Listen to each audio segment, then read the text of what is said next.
Hola, hola, ¿cómo están? Buenas tardes, un gusto de tenerlos en esta hora en Touch, en este día martes, donde hace un poquito más de calor que en el fin de semana y donde esperamos que la gente que lo ha pasado tan mal durante lo que pasó en las lluvias esté mucho mejor y que se le den esperanzas de que se pueda recuperar de la tragedia que ocurrió el fin de semana. La semana pasada nosotros acá planteamos la importancia de no atribuirle y atacar de manera constante al jugador de Colo-Colo, Iván Morales, producto de lo que había ocurrido en Año Nuevo, donde fue sancionado y fue demandado por la Municipalidad de Las Condes por ruidos molestos y fiestas en el tema de la pandemia. Este fin de semana ocurrió exactamente algo similar con la cantante Cami Gallardo, y en el cual también se le ha dado, donde ella ha sido sancionada, se fue detenida, y los medios le han dado también bastante cobertura al tema, entendiendo que es una joven de 23 años y que nadie puede andar enjuiciando constantemente el tema, producto de la falta que tuvo.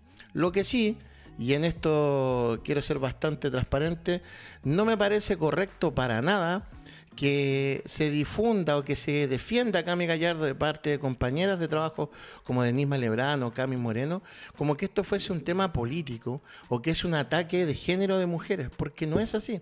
Es una ciudadana más que cometió una falta y todos los ciudadanos tienen el derecho a expresarse o molestarse por el tema. Pero señalar esto que es un tema político de género me parece absolutamente una brutalidad, porque además, con todo el respeto del mundo y avalando todos los derechos de las mujeres, de todos sus movimientos como cualquier ser libre, durante muchos años que han sido atacados por nosotros mismos, por los hombres, entender que la lucha de las mujeres y mujeres que se han levantado contra el sistema no es de ahora, del 2020, no es del 2021 ni del 2019, es desde el momento que empezaron por el derecho a la lucha de voto, es de las mujeres que participaron en la dictadura con los detenidos desaparecidos, protestando y encadenándose ante diferentes partes. No es una lucha nueva la de las mujeres de ahora también están luchando, pero no despertaron, no están despertando a las otras mujeres.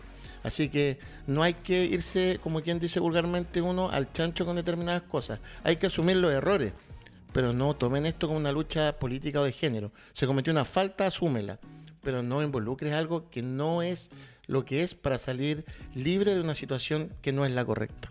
Don Lucas Blacet, un gusto tenerlo en el día de hoy. Hola, hola, muchas gracias por la invitación nuevamente. Sí, yo tengo una opinión media controversial con el tema de la cantante Camila, que yo la verdad no la conozco mucho, nunca he escuchado una canción de ella, pero he visto los temas en prensa cuando se ha visto involucrada en situaciones conflictivas socioculturalmente. Yo creo que al menos la defensa que decía ella era que justamente estaban en su terraza, ¿cierto? Y habían 7 personas más, o sea, 8 personas. Sí. Sabemos que en lugar cerrado, dentro del departamento, por ejemplo, tendrían que haber 5 personas, pero afuera pueden haber, si no me equivoco, hasta 10 personas. Entonces, En cuarentena no, el fin de semana no. ahora, tú, por ejemplo, en tu casa vives con más de 5 personas. Sí, ¿cierto? somos 6. Son 6 personas. Uno a veces vive con más de 7. Entonces, yo creo que acá hay una cuestión que me parece ideológicamente preocupante con respecto a la cuarentena y al toque de queda, sobre todo al toque de queda. Ya. Por un lado, yo entiendo que lo primero es la vida de las personas y la salud, y hemos hecho todos en todo el planeta un gran esfuerzo dejando de lado nuestras vidas, ¿cierto? Nuestra rutina, nuestro emprendimiento, nuestros trabajos, nuestras relaciones humanas, para justamente para protegernos entre todos, ¿cierto? Y lo que me parece muy bien. Luego vino el tema de darle prioridad, ¿cierto?, a lo económico, a lo laboral, a lo comercial, porque si no, el mundo no puede estar 1 o 2 años parado, sino probablemente muera más gente de hambre que por el coronavirus. Exacto. Entonces se empezaron a tomar ciertas para darle preferencia al mundo del capitalismo, si se quiere, ¿cierto?, al mundo laboral, al mundo comercial, se puso sobre incluso el tema de la salubridad. O sea, uno hoy día ve y para ir a trabajar, uno se sube al metro lleno, el comercio está lleno en Santiago, lo que uno podría decir que está bien. O sea, yo no estoy en contra de eso, pero claramente se está poniendo el comercio sobre el tema de salubridad, por necesidades mayores, ¿cierto? Pero ya llevamos un año y tanto, y ahí empieza ya a parecerme que hay una cuestión medio ideológica, porque si hay cosas que están prohibidas, por ejemplo, salir sin mascarilla a la calle, o estar, no sé, con más personas dentro de un lugar comercial, ¿por qué eso va a ser diferente a las 2 de la mañana que a las 2 de la tarde? ¿Por qué va a ser diferente que uno se pueda juntar en una casa un miércoles a la hora de almuerzo y no un sábado en la noche? A mí esa distinción con respecto a los horarios y los días me parece que esconde un tema moral importante. Yo no estoy diciendo que se abran las discotecas ni ningún lugar. O sea, yo estoy diciendo que los lugares que están abiertos durante el día están abiertos durante la noche, con la misma libertad. Los lugares que están abiertos la semana, que estén abiertos los fines de semana. Las mismas restricciones que en el fondo la ciencia y la mesa médica y experta en epidemiología diga, pero no hacer esta diferenciación por horario y por día, porque ya me empieza a parecer de una ideología media conservadora, media antinocturna, media cierto, como me recuerda esta canción de Los Prisioneros, Noche en la Ciudad, con pura gente, cierto, bien santa, bien ahí correctita. Entonces me empieza a parecer que ya cuando empezamos a mezclar salubridad, comercio, al final queda en último lugar todo lo que tiene que ver con la sociabilización, que es parte de la salud mental, con el disfrute de la vida, con la búsqueda de la felicidad individual, con las libertades individuales. Acá yo creo que el tema del toque queda a mí me parece cada vez más sospechosamente conservador, sospechosamente ideológico. O sea, todo el mundo está sospechosamente conservador y ideológico, porque en todo el mundo se está tomando el tema del toque de queda, producto de que muchas veces es la gente la que no asume sus libertades como responsabilidades. El tema es que si el fin de semana te dicen que tú no puedes hacer fiesta, nadie señaló que se molestó por los ruidos a las 2 de la tarde ni a las 3 de la tarde. Eran sobre las 2 de la mañana en un edificio. A mí me encantan las fiestas. Eso uno no puede discutir sobre esos temas. Pero siento que hay momentos en que hay que acatar normas por los cuales somos regidos. Así como cada uno tiene sus normas en la casa y puede decir, yo me acuesto a las 3 de la mañana, yo me levanto a las 1 de la tarde, y es tu casa, es tu vida. Socialmente todos tenemos responsabilidades que de repente hay que tener. Las razones por las cuales eso ocurre, obviamente nosotros podemos disentir. Pero el tema de no empezar a respetar, porque hay una línea muy delgada, encuentro, entre esos, Lucas, porque tú consideras, bajo un punto de vista que es bastante respetable, que esto puede que no sea, que no se tenga que respetar, que tú ves que puede por detrás un concepto moralista para que no salga la gente y todo el tema. Pero ¿qué pasaría si tú, ante tus normas de vida, la gente empieza a cuestionar lo que tú haces? Entonces llega un momento en el cual esto se va a transformar absolutamente en anarco de las cosas. Eso es peligroso. Entiendo el punto, pero hay una cuestión que, al menos en el siglo XXI, desde que tenemos este nivel de tecnología, no nos habíamos visto ante una situación de ingeniería social o que requiriera una ingeniería social tan grande como la que hemos vivido este último año con el tema de la pandemia. Entonces, yo creo que hay que tener ojo, porque no todos los gobiernos, no estoy diciendo que nuestro gobierno no sea democrático ni republicano, pero no todos los gobiernos del mundo lo son. De hecho, diría más bien la minoría. La tentación del Estado, la tentación de las autoridades por empezar, ¿cierto?, a utilizar estas herramientas de represión totalitarias que en una primera instancia pueden tener una visión legítima, que es, por ejemplo, cuidar la salud pública. En otros casos será cuidar la paz social, en otros casos, no sé, toda ideología justifica, ¿cierto?, el uso del Estado de muchas maneras, ¿cierto?, para sus propios fines. Ellos creerán que es noble, no sé, en el caso de los fascismos creerán que el orden es noble, que el comunismo, que la igualdad es noble, y así cada régimen va justificando su propia agenda. Pero la tentación del Estado, del aparato de represión del Estado, hoy día, con toda la tecnología con la que cuentan, y con una buena excusa hoy día que sigue la pandemia, es alta. Yo no digo que no se haga, estoy diciendo que hay que tener ojo en cuanto a estas medidas, y yo al menos en una primera instancia ya me empieza a parecer un poquito tendencioso el tema de el toque de queda. Es súper, uno, por ejemplo, yo en mi otro trabajo, a nosotros el toque de queda nos influye negativamente de manera tangencial, muy fuerte. Mi pregunta es de repente, ¿por qué se toman las decisiones? Porque muchas veces, y te insisto, es un punto de vista absolutamente entendible, a mí me gustaría que nosotros como sociedad, nosotros fuésemos al por qué ocurren las cosas para tener ese tipo de análisis y no diagnosticar lo que nos dictan como que si fuese algo injusto hacia nosotros. Pues yo te pongo el siguiente ejemplo, o sea, señalar, a mí el tema me hubiese gustado que Cami Gallardo, sé que me equivoqué, punto, asumo mis temas. Pero después no, yo me equivoqué, pero sale cantantes como Denise Malebrán, van y dicen, pero es que sabes todo lo que hemos sufrido nosotras. Eso se traspasa a una discusión de género y en ese aspecto es lo que yo no comparto. A mí, lo dijimos la semana pasada, darle en el fondo vulgarmente hablando como caja en los medios, no me parece. Pero esto trasladarlo que no, esto es un tema de discusión de género, me parece una falta de respeto a todo. Y fíjate que es algo que yo constantemente mantengo. Acá, todo el grupo joven de nuestro país, que tiene todo el derecho a expresarse libremente, y que es lo correcto, que es cuestionar lo que pasa, estamos de acuerdo. Pero el mundo no ha nacido con ustedes. Entonces cuando se arrogan el tema de las mujeres, decir, es que nosotros ahora estamos protestando por los derechos que nunca se han tenido, no es así. Están por luchas de nuevos derechos que no han llegado. Pero yo no puedo aceptar que en este país se diga que las mujeres despertaron después que en la época de Pinochet hubieron mujeres que estuvieron amarradas en el Congreso antiguo, encadenadas, peleando por la lucha para saber dónde estaban sus maridos o sus hijos que estaban detenidos, desaparecidos. Entonces me preocupa eso.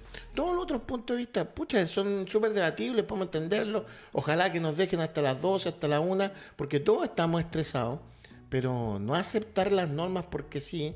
Fíjate que ella misma fue la que señaló de otras fiestas. Ser tajante en la vida es complicado. Sí, ese es el tema. Eso yo también es interesante tocarlo, porque por un lado está el tema de que yo vi los ataques, porque hay una cosa que a mí me carga en general de este momento cultural en que estamos pasando, que todos se vuelven medio inquisidores, todos empiezan a poner a otro ahí para que le tiren tomates, como cierto, como en la época de la Inquisición, quemar a las brujas en público. Yo creo que y todos se ponen en un pedestal. Oye, lo que hizo ella probablemente lo han hecho la mayoría de los que la criticaron. Y ella misma criticó a otras personas, y eso me parece que muchos atacan esa incoherencia, pero justamente es interesante ver quiénes son los que más ponían el grito en el cielo por lo que hizo ella. Por un lado, hay un sentimiento súper fuerte anti-elite. Recordemos que ella, uno podría decir de artista y qué sé yo, pero al final la fiesta la estaba haciendo en su casa en el W, el lugar más caro para vivir en Chile probablemente, ¿cierto? El hotel más importante, y está haciendo una fiesta en el W. Entonces mucha gente decía, bueno, cuando los cuicos hacen esto, la defienden, pero cuando pasa, no. Mira, yo creo que hay un sentimiento anti-elite contra ella, y por otra parte la derecha la atacó harto, bien fuerte, porque ella probablemente, no tengo idea de sus pensamientos políticos, pero como se relaciona el mundo de la cultura en general a la izquierda, el mundo de la derecha la atacó. Entonces la atacaba a la izquierda por ser elite y la atacaba a la derecha por ser progre, por ser artista en el fondo. Entonces, y ahí claro, empiezan en estas condenas sociales que a mí me parecen peligrosas, sobre todo el mecanismo, y que si todos nos empezamos a tranquilizar en empezar a crucificar a todas las personas de todos los tipos, con esos justificativos que tú decías, no, es que bueno, que es mujer, bueno, que para atacar y para defender, yo creo que es un poco parte de los peligros del siglo XXI, de la cultura en las redes sociales. Lo que sí es súper importante asumir las responsabilidades de los lugares que nos dan. Por ejemplo, hace una semana atrás, cuando hubieron temas con los derechos de autor de la SCD, ¿cachai? Yo no vi a ninguno de los artistas de élite de nuestro país estar defendiendo los derechos de artistas que no tienen el mismo nivel de difusión por ellos, y que en pandemia se ha demostrado que no han tenido las mismas repercusiones económicas con respecto al tema que han tenido los otros. Entonces me parece re fácil, hay confusiones de temas que de repente cuando tú lo planteas, a mí lo que me complica es, por ejemplo, uno dice algo, a mí me ha pasado, uno dice algo contra la derecha, este comunista es así. Cuando yo digo algo contra la izquierda, este es facho. Y no es así. El tema es que tiene que haber un equilibrio de las cosas y eso de repente es complicado porque de una u otra forma tiene que haber normas. Como es norma, tú tenés que de repente estar en un horario, tenés que de repente pagar el tema de los sueldos, tenés que hacer un sinnúmero de cosas.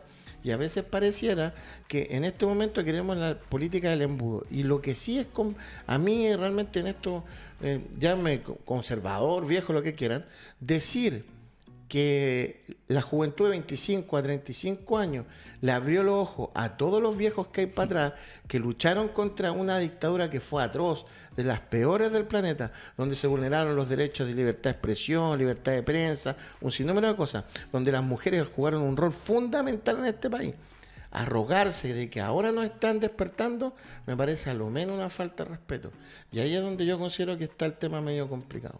Sí, con respecto a esa, que lo hemos discutido en off, ¿cierto? El tema de esta nueva generación de políticos, sobre todo en la izquierda, el Frente Amplio, los movimientos estudiantiles, el movimiento feminista después, hay una idea refundacional, ¿cierto?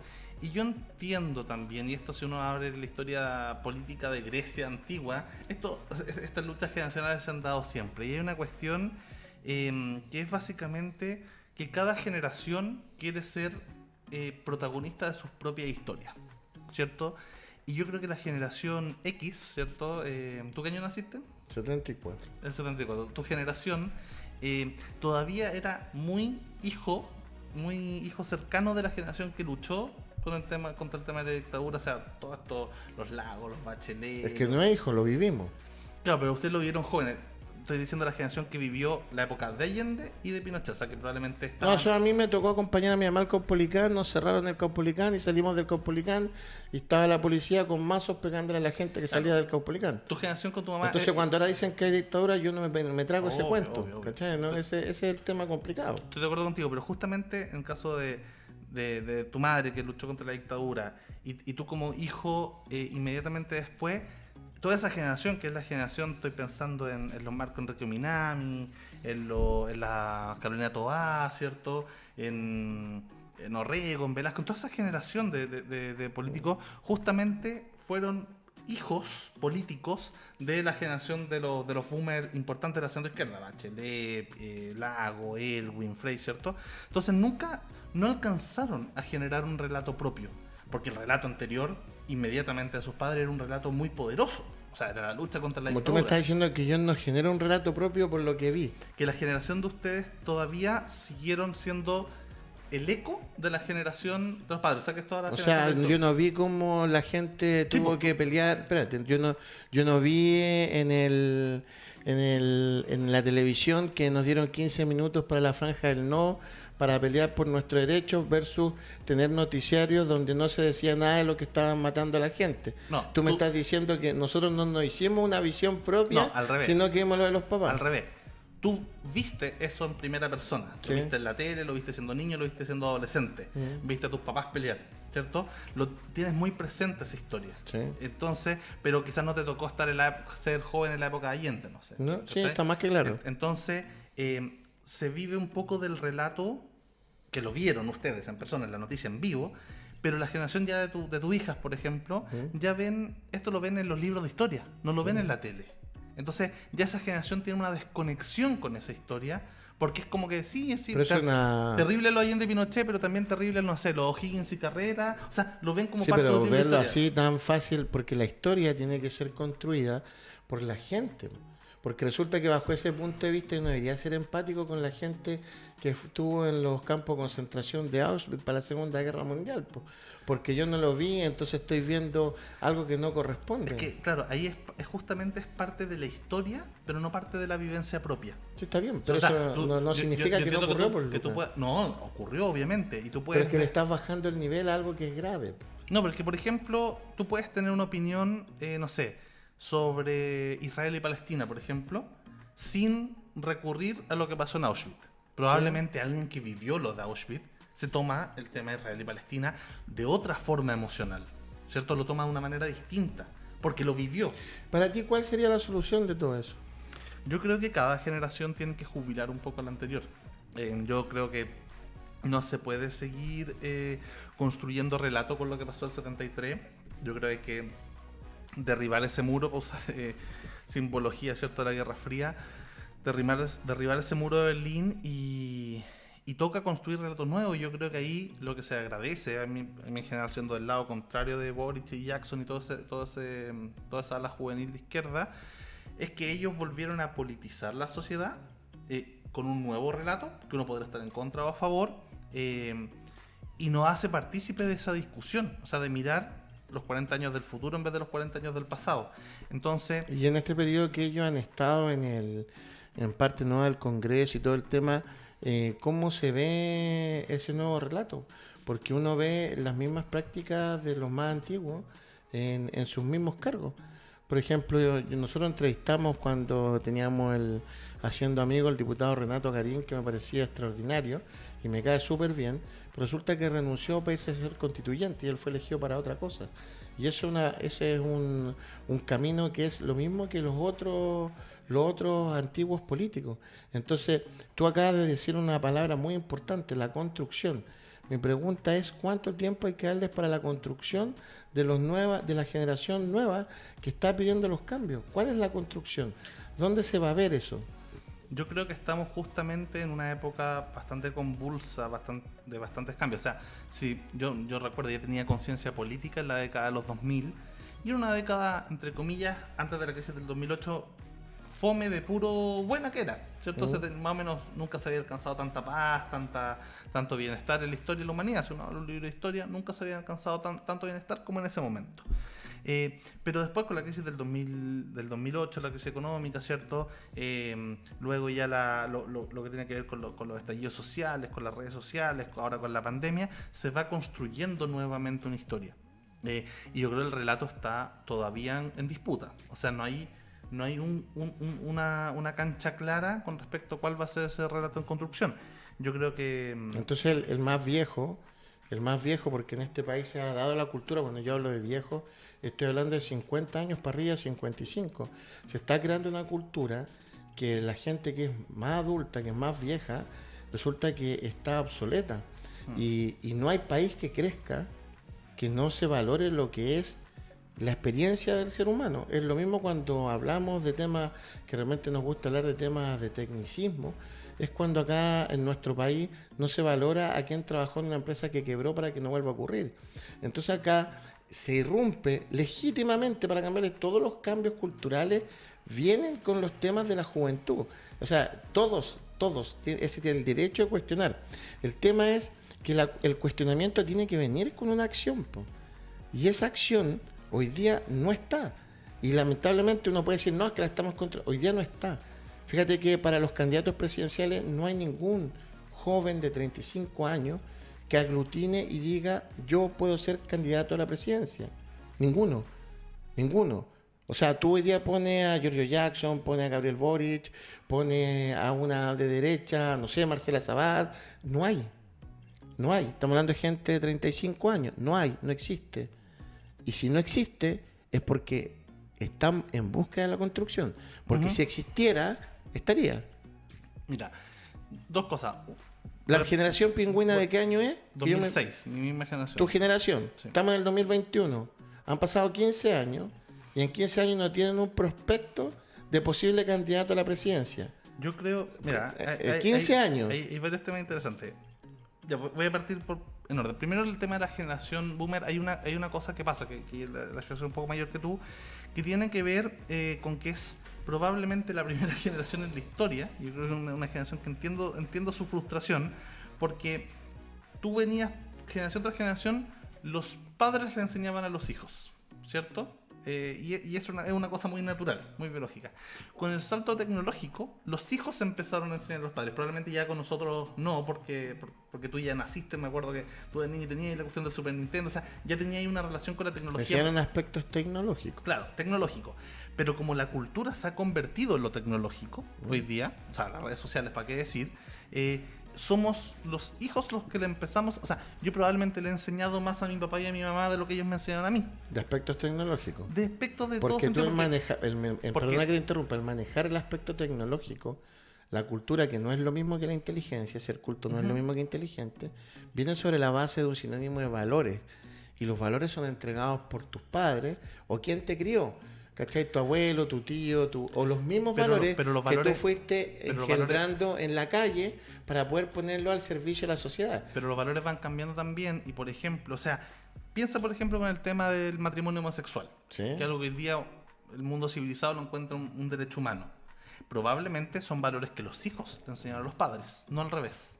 No fueron los papás los que le dijeron, no sé, los papás que nacieron en el 60 eso o el que 50. tú señalas es lo mismo que hizo Camila Gallardo.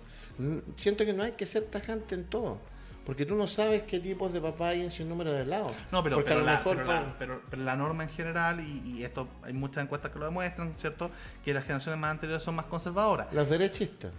Y en todas partes. No, los derechistas son los que tienen los curas sí, complicados. No. Los derechistas, hablemos las cosas con nombre. Pero también una izquierda conservadora. Sí, pero son los derechistas los que impiden las cosas. Esa es la verdad. O sea, ¿sí? No disfracemos los temas. Pero del también... lado derechista vienen muchos curas violadores. Del lado de la derecha viene gente que no acepta el matrimonio homosexual, no acepta el tema del aborto. ¿Cachai? De ahí vienen.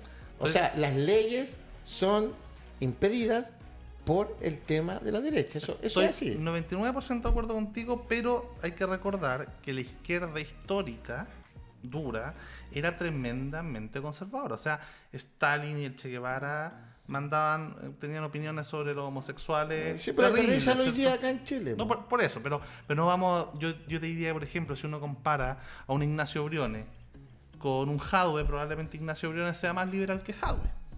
Y Briones de derecha y Jadwe de izquierda. Con respecto a la generación, lo último que te quería decir, mira, Sichel, por ejemplo, tiene 42 años. No tiene 35, pero tampoco está tan lejos de esa generación. Briones también es relativamente joven. Felipe Cas fue relativamente joven. Marco Enrique fue relativamente joven. Bueno, Marco Enrique tenía el mínimo constitucional. Hoy día, Giorgio Jackson, Camila Vallejo, Vlado Milosevic y toda esa generación en la derecha, Julio Samit, que fue de los Pingüinos, ¿cierto? No tienen la edad para ser candidato a presidente. El único que tiene de todos ellos, de toda esa generación joven, pero olvídate de la edad. ¿Alguno de ellos podría la gente? Yo creo que Gabriel Boric va a terminar siendo el candidato del Frente Amplio, porque no tienen más, ¿cierto? La Beatriz Sánchez se va ahora para la constituyente. No haga el cálculo político. ¿Hay alguna persona en estos 15 años, después de este tremendo movimiento, que tenga la confianza de la sociedad, así como se hizo el tema de la generación pingüina, así como han corrido, así como vino el estallido social? ¿Hay alguno que haya capitalizado eso hoy día? Si la respuesta es que no lo tiene capitalizado de manera general, que la gente y el pueblo diga, está bien, si tú me pones de ejemplo, sí, te la doy. Estoy hablando de aspectos masivos. Si no hay, es porque aún están en construcción. Pero por sector te diría que sí. O sea, uno ve que el mundo conservador, Julio Semit, que fue de la Revolución Pingüina, fue ministro a los 29 años, sigue siendo ministro de Piñera hoy día. Diego Chalper va probablemente a senador y tiene un liderazgo tremendo entre RN, que son de los cabros jóvenes. En la izquierda, bueno, para qué hablar de Boric, Jackson, Renato Garín, Vlado Milosevic, toda esa generación, Camila Vallejo, te los doy todos. Pero yo te hice una pregunta. ¿Alguno de ellos se puede parar hoy día y decir, cuando yo tenga 40, tengo el capital de la gente transversal? No me consta, eso es una posición mía. No me consta que sea masivo a como era. Fíjate, en la época antigua, que tú dices por muy polarizada, ¿cachai? Piensa que en la época de post-Pinochet, un tipo que le habló a la montaña como Vigi, tenía una cantidad de porcentaje importante de acuerdo a la polarización. Y iba a votar mucha gente, independiente que era voto obligatorio. Hoy no me consta que eso siquiera esté en alguno de la gente. Y usted, muchas veces que se habla, y que fue importante, procesos como el de la generación pingüina, el tema es, ¿la construcción y el crecimiento va de la mano como partió o se fue estancando?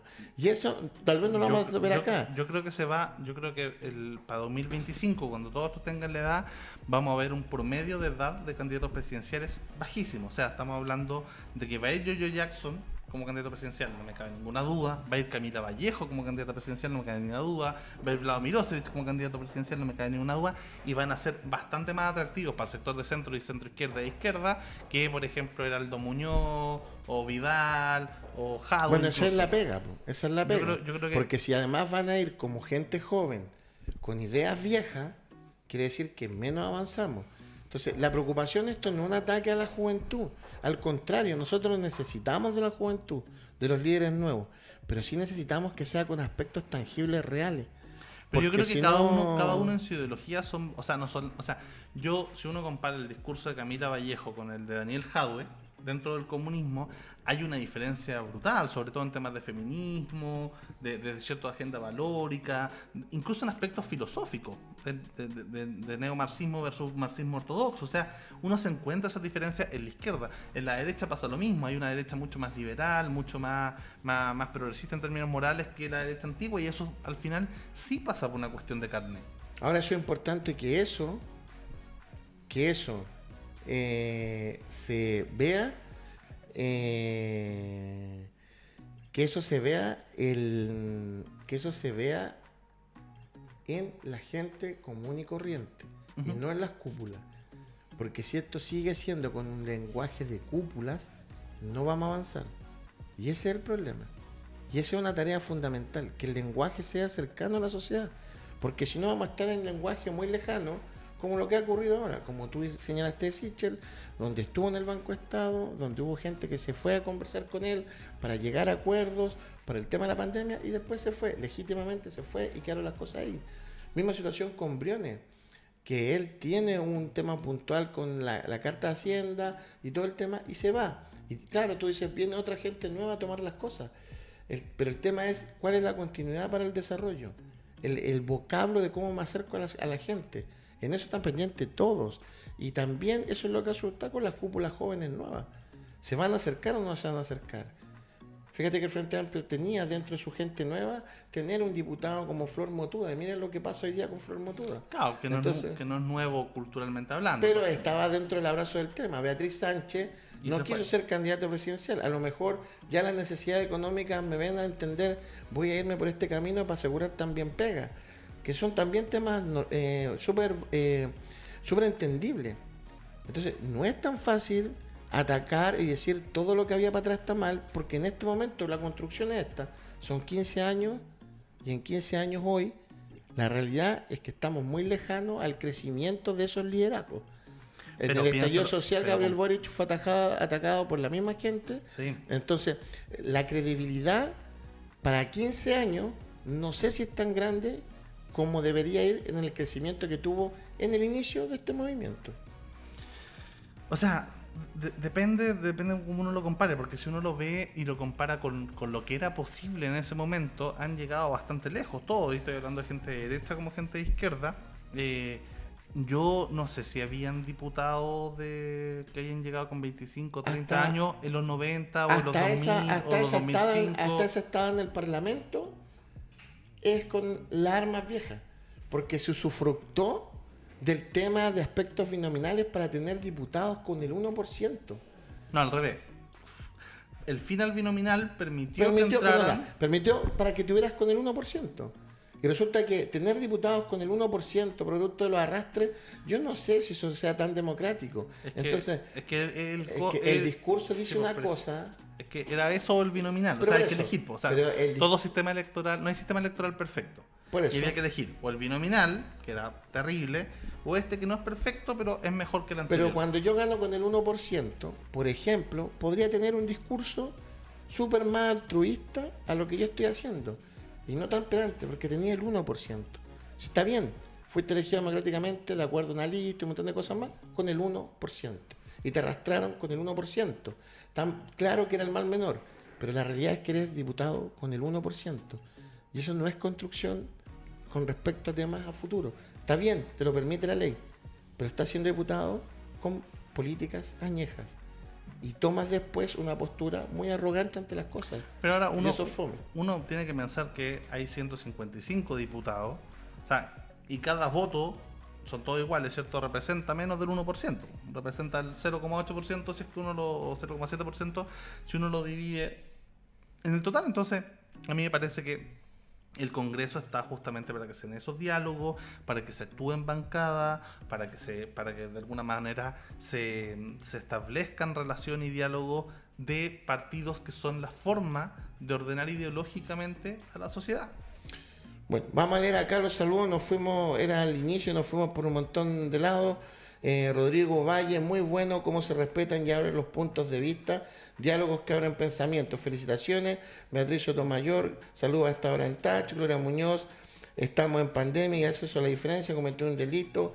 Rodrigo Órdenes, bien mi compadre, está hablando de mí. Estoy de acuerdo contigo, mi bro, pero hoy hay que solucionar los problemas para los jóvenes del mañana. Nosotros de 50 años que aún así luchamos contra Pinochet y ahora estuvimos en la primera línea, hay que seguir luchando en la otra vereda, con la misma intensidad que los jóvenes valientes en el futuro. Toquen el alma de Jadwe y son el futuro. Toquen el tema de Jadwe y Lavín.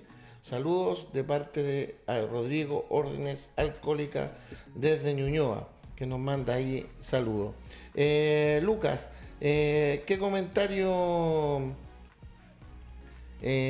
político tienes para el día de hoy? Yo sí quería poner atención, probablemente va a ser el centro de atención estos próximos meses, el tema de las primarias presidenciales. Ya este domingo, estos últimos 2 domingos, se cayeron los candidatos que uno no pescaba mucho. Por un lado, ¿cierto? Undurraga, el AEC, quedó Jimena Rincón. Por otro lado, ya en el PPD sin mucha pena ni gloria se fue para la casa Tarud y Vidal y quedó Heraldo Muñoz. Habrá que ver qué pasa ahí. La que sí está muy interesante es la primaria de Chile Vamos, que probablemente, si uno suma la encuesta, de esa primaria va a salir el próximo ganador. Se subió Ignacio Briones, ¿cierto? Que lo comentábamos hace un ratito como candidato presidencial. Hay que ver cómo se comportan las encuestas con respecto a Briones. No aparecía antes, apareció en algún momento, pero antes del 10%. Vamos a ver si es que prende su discurso, si es que se vio afectado, por otra parte, por haber sido quizás uno de los voceros de oponerse a la idea del 10%, que fue muy popular de alguna manera.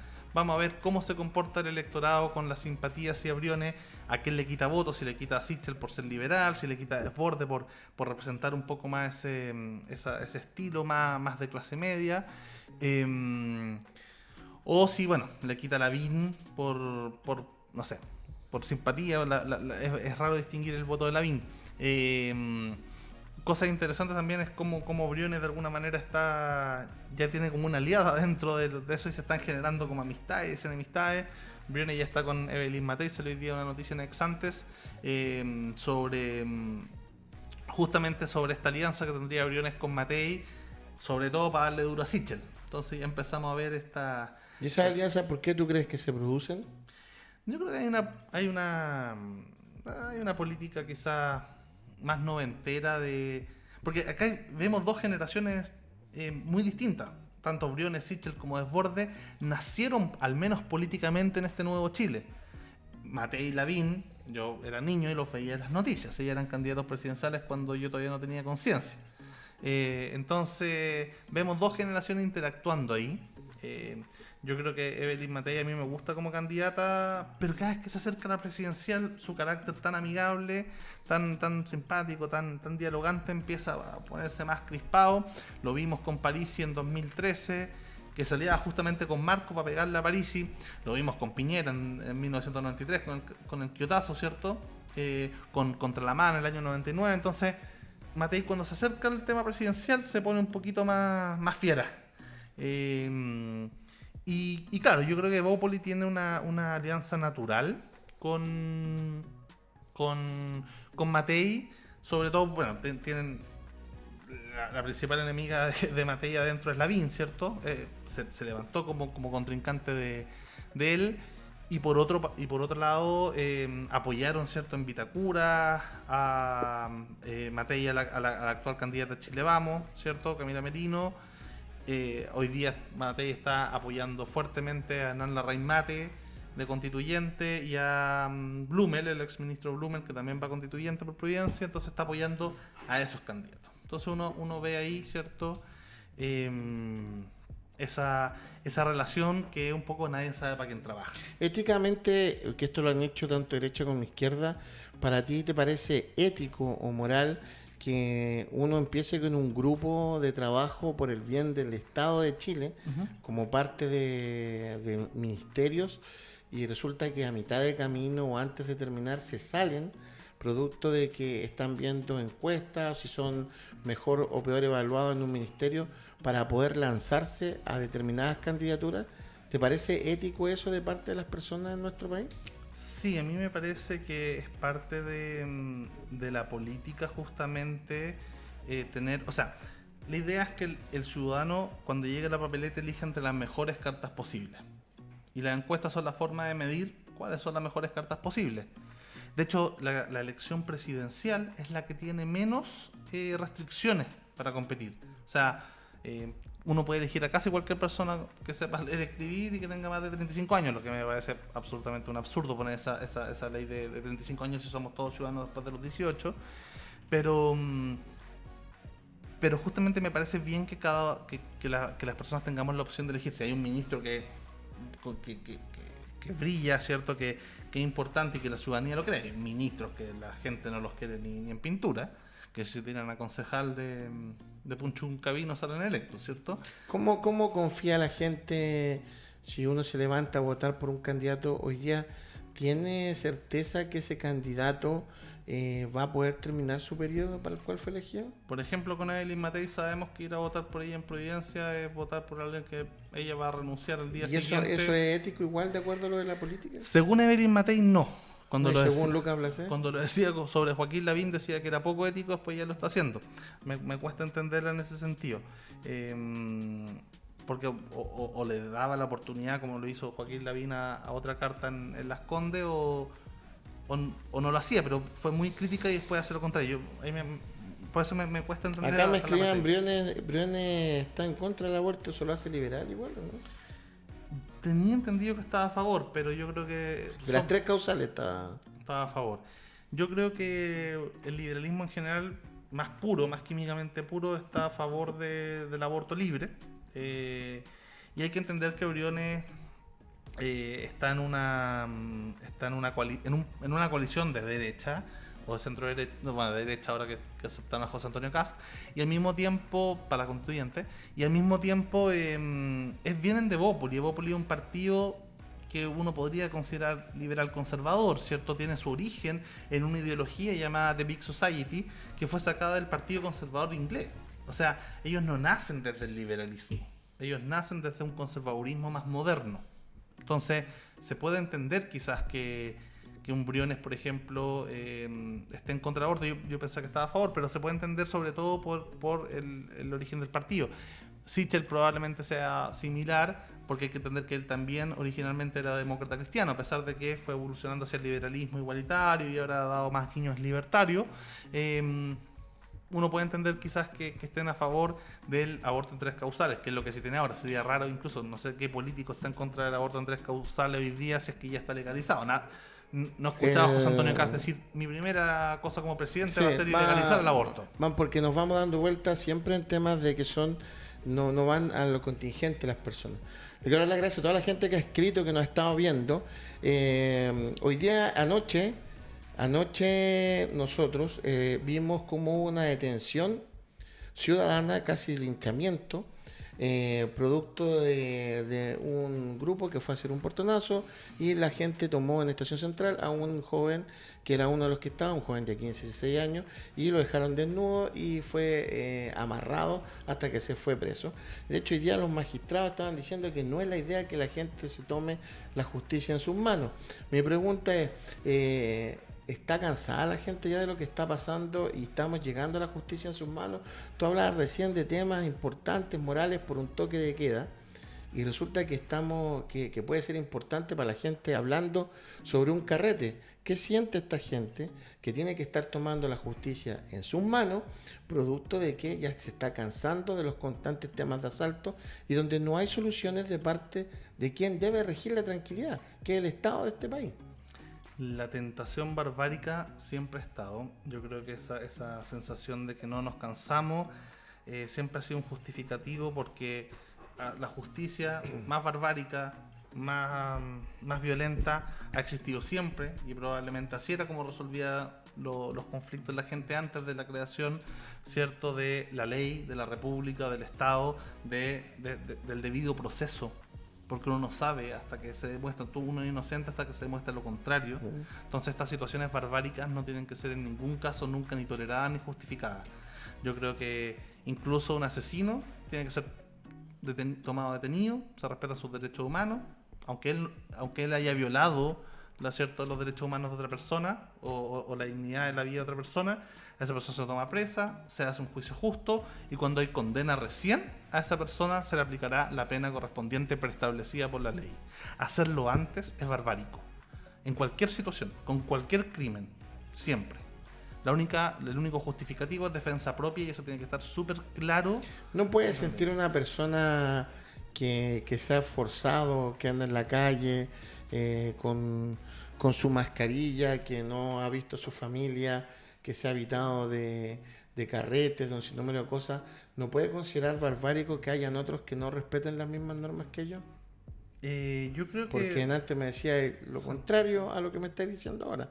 Entonces, pues, claro, me decía, no, que han estado mucho tiempo encerrados, que esto otro. Llegamos a pensar que hay temas morales, pero ahora que es algo donde estamos hablando de un asalto, y me dice, no, que no tomen el tema de la justicia en sus manos, uno puede hacer un puente, que no respetar un toque de queda o hacer fiesta es tomar la justicia en sus manos, y es lo mismo que hacer esto otro. ¿Dónde viene ese cambio de switch para esto? Yo creo que uno puede, desde la filosofía del derecho, uno puede analizar que hay leyes justas y leyes injustas. Por ejemplo, que esté penalizada la marihuana, ¿cierto? Me parece que es absolutamente injusto. O sea, por más que el Estado diga, no, es que nos pusimos de acuerdo y es ilegal fumar marihuana o juntarse a fumar marihuana, es una ley injusta. Lo mismo cuando antes, por ejemplo, se penaba la homosexualidad. Era una ley injusta, sí. ¿Cierto? Yo creo que es difícil justificar que el robo sea justo. ¿Cierto? Pero por eso, se podría justificar. Pero cada uno, a lo que yo voy, yo no estoy discutiendo tu punto, lo que yo voy es que cada uno es dueño de sentirse en una situación de Estado, de derechos, deberes y normas, se siente pasado a llevar como barbarie. A lo mejor una persona de 60 años, una abuelita que anda con bastón, que va a la feria a comprar, que anda con su mascarilla y todo el tema, ve que alguien le dice, no, es que yo leí esto y no es con mascarilla. Y ella ha estado todo el tiempo y ve cómo se muere gente o que le puede tocar a ella perfectamente puede sentir que ese derecho y esa responsabilidad que el otro no respeta es una barbarie. De todas maneras, yo ahí distinguiría, por ejemplo, cuando realmente se pone en peligro a las personas. Cuando partió la pandemia, vimos muchos casos de gente, de cabros zorrones, que carreteaban, ¿cierto? Uno sabiendo que tenía el virus, ¿cierto? O sea, tú tienes conciencia de que tienes el virus y carreteabas igual. Esas personas son de una irresponsabilidad brutal, mucho más a alguien que se hizo un examen, que fue el caso de Camila, ¿cierto? Que salió negativo, que se lo hizo antes de. Segundo, es distinto salir al lugar público a contagiar a personas que no son de tu... O sea, que de alguna manera están obligadas a salir a comprar, a abastecerse, ¿cierto? A estar en el espacio privado. Y yo creo que también es distinto la cantidad de gente, o sea, pero estás dejando al ojímetro de las personas, personales, lo que se termina haciendo de acuerdo al otro. A eso voy yo. No es porque lo que yo voy es que no puede ser amoldable. A eso es lo que yo voy, porque si no, yo no puedo decir lo que siente el otro, porque si no eso es fome de acuerdo a un tema social. O sea, estamos todos insertos en un todo, no estamos por sobre el tema. Es como yo te lo decía ayer, o sea, que se vaya el presidente de la República de vacaciones lo encuentro insólito. Porque hay gente que no se fue de vacaciones, hay gente, él puede estar cansado, si está tan cansado, ¿para qué quiso ser presidente? Si ya con toda la plata que tenía, se ha dado todos los lujos del mundo. Entonces, nunca entregan nada extra. Nunca entregan nada. Hay gente que no puede salir de vacaciones, hay gente que no puede, además porque no tiene plata para salir de vacaciones. Entonces los mensajes que tú entregas son distintos, son poco empáticos. Eso me preocupa muchas veces, no ponerse en el... En el caso de las vacaciones presidenciales, me imagino que es más preocupante al revés tener a cargo del jefe de Estado, tener a alguien, no sé, con poca salud mental, por ejemplo, por no descansar.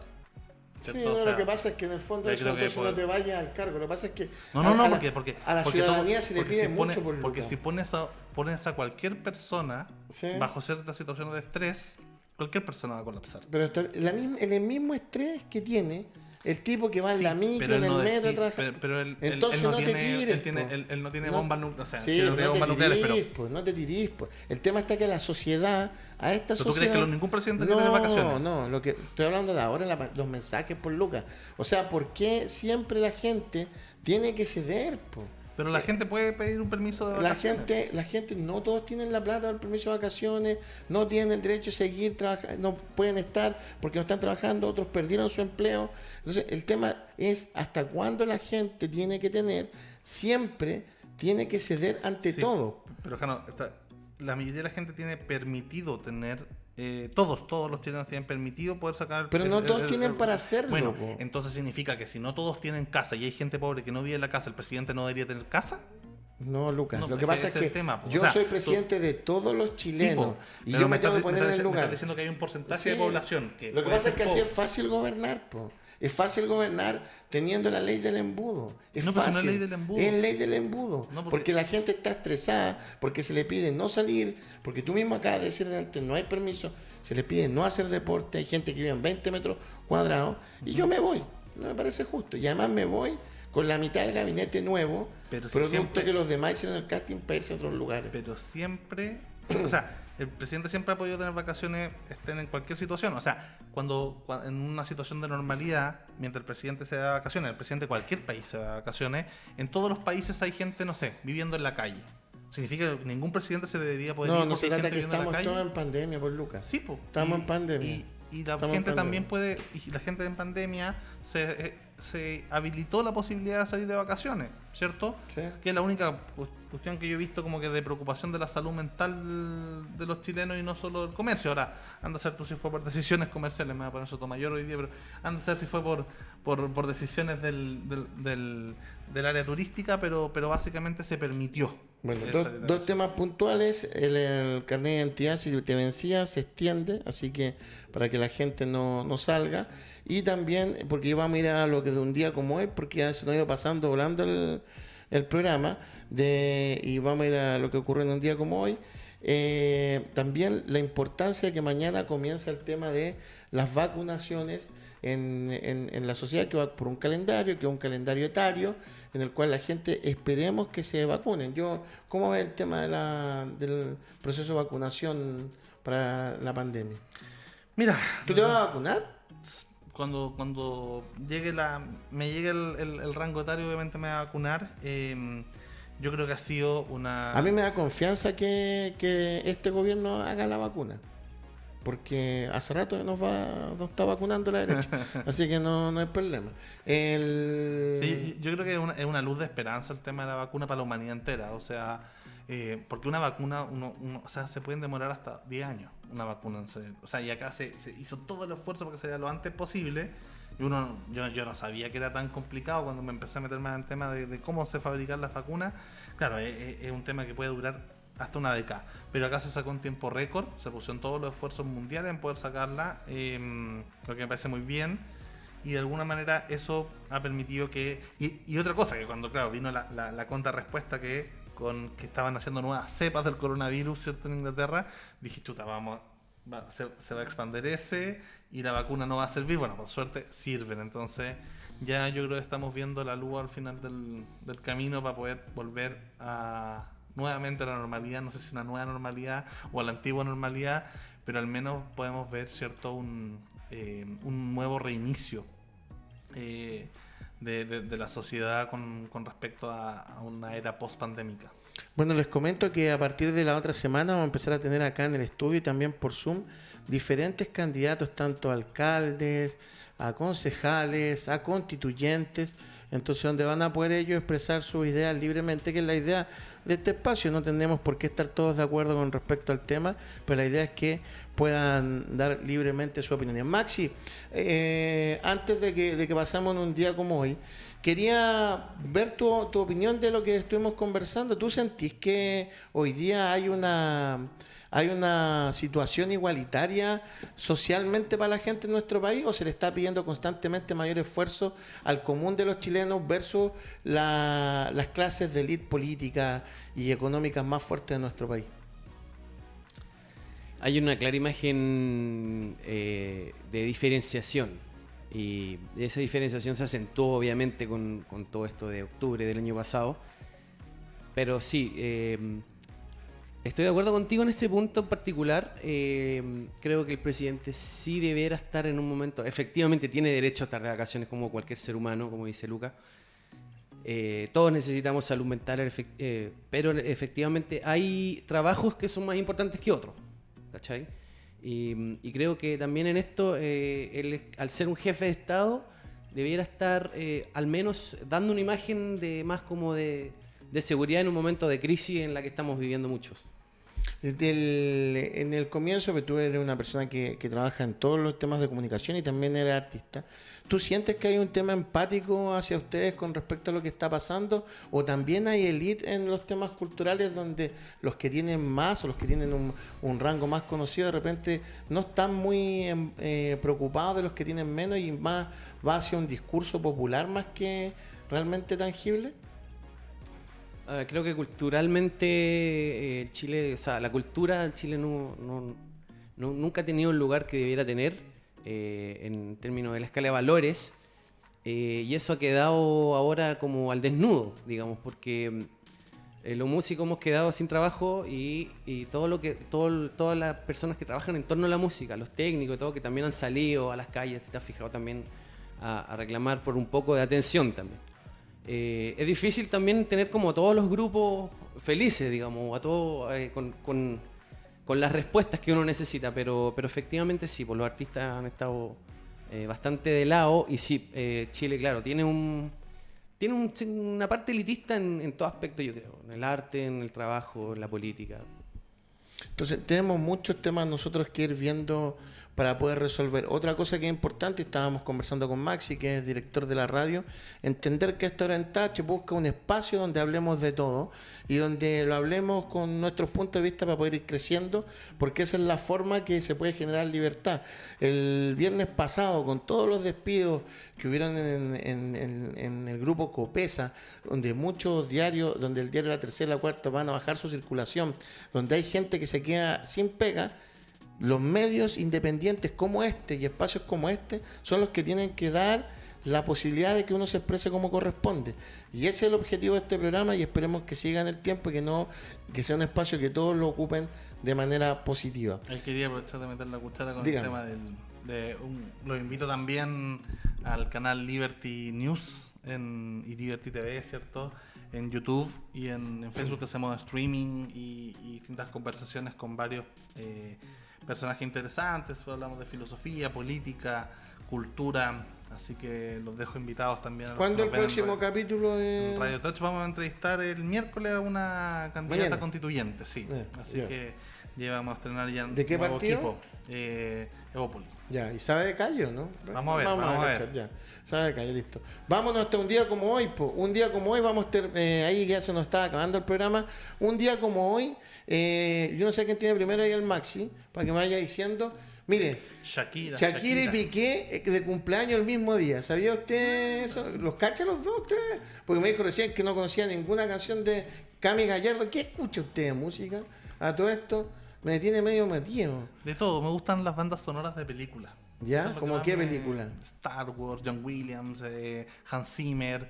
Me gusta eso cuando estoy solo. Y para carretear, reggaetón. Yo soy fanático del reggaetón, pero me gusta Shakira. ¿Sí? ¿Qué buena. cantante de reggaetón le gusta? Ozuna ¿Ya? encuentro Ozuna. bueno. Sí, es como el más cuiquito de los reggaetones. Shakira y Piqué están de cumpleaños el mismo día. Shakira es un poquito mayor que Piqué, hacen bonita pareja y... Piqué el pololo, el esposo. Piqué el esposo, ahí, el papá de su hijo, no sé si el esposo, pero el papá de su hijo ahí en Barcelona, que viven ellos, la hermosa cantante Shakira. ¿Quién más tenemos un día como hoy? Tenemos hoy día, hace unos años atrás, murió Philip Seymour Hoffman, un gran actor. ¿Le gustaba a usted como actor? Sí, me gustaba. Fue una lástima que haya muerto. Era buena clase, era un personaje bien diverso. Mezcla de cocaína, heroína, pastillas. Fue el tema de la muerte bajo una depresión, y decían mucho que él tomó el tema de la depresión, lo tenía que anotado. Después de que él estuvo participando en una obra de teatro en Broadway en la cual trataba el tema de la depresión, lo dejó muy metido el papel, ya venía con una depresión él y le costó absolutamente salir con respecto a este tema. Oye, se nos pasó volando el programa, espero que se hayan entretenido, nos escribió harta gente, estuvo constantemente una cantidad de gente viéndonos y esperando así en la reproducción. Les recuerdo que vamos de lunes a jueves, mañana tenemos un programa que va cargado a temas deportivos, con el grupo ahí con Guzmán y Fanjul y Pérez, y el jueves tenemos ahí un espacio ahí con don Caco Villalta, que vamos a estar conversando. Me voy a poner como se ponía Julio César con la doctora Cordero, así me voy a poner con Caco Villalta yo el jueves y vamos a estar conversando ahí durante todo el programa. Lucas, gracias por venir en el día de hoy. Pues. Muchas gracias por la invitación y nos vemos pronto acá mismo. Maxi, un gusto estar contigo, gracias por estar acá en la radio y a todos los que nos vieron y nos escribieron un abrazo gigante. Nos vemos mañana, que estén súper, chao.